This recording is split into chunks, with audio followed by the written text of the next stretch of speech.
ทอดจังหน่วย2 หน่วยนะครับเนาะสี่หน่อยหน่อย ปรุงยังอยู่ฮะแล้วค่อยปรุงทีหลัง มันคือวิธี มื้อนี้ถ่ายคอนเทนต์ได้นี่ ใช่ไง แต่ว่าเมนูนี้ต้องอร่อยแน่นอนเลย เชฟก่อนว่ามีผิดพลาด อ่ะไม่ยังเลยทอดอีกบ่ สี่ เอ้า หน่วย บ่อีฟหมด2 หน่วย กระเพาะว้าง อืม2 หน่วยบ่อิ่มทอดอีก เนี่ย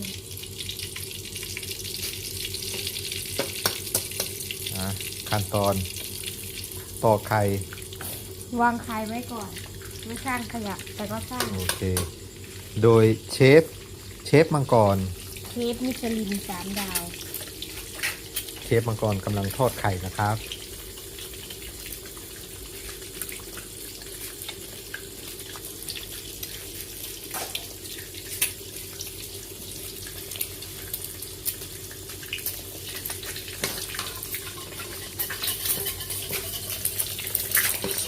สองลูกกลัวไม่อิ่มครับ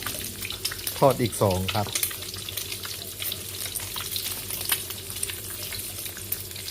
เป็น4 ลูกอิ่มไหมครับ4 ลูก มา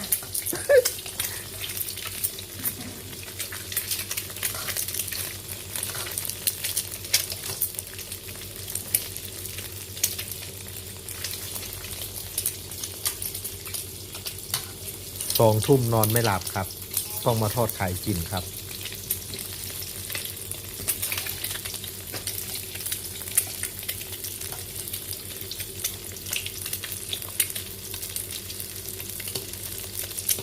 อิ่มไหมครับ ไม่รับ อิ่มไหมครับ2 ลูกครับ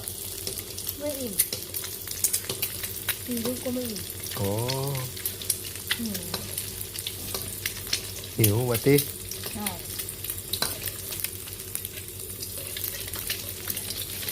เชฟมิชลิน3 ดาวต้องการ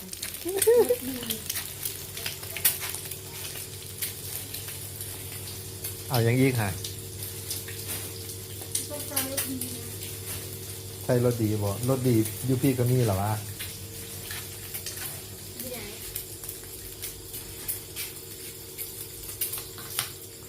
บ่มีจักแม่ไว้ใส่ เอ๊ะไม่คิดแค่ตัวเนี่ย มีแต่ผงชูรส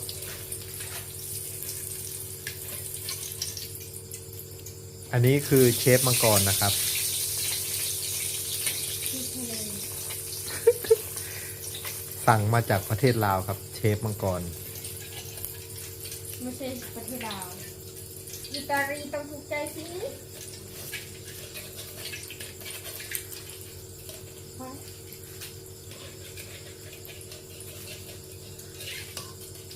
ซุปแล้วมาออกเลย เอามันออกก่อน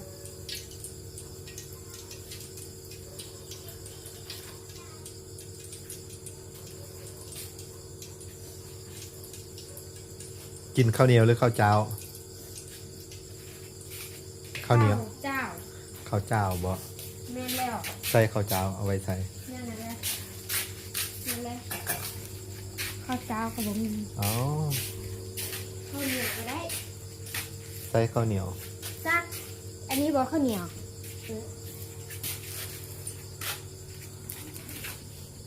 นี่แหละปะ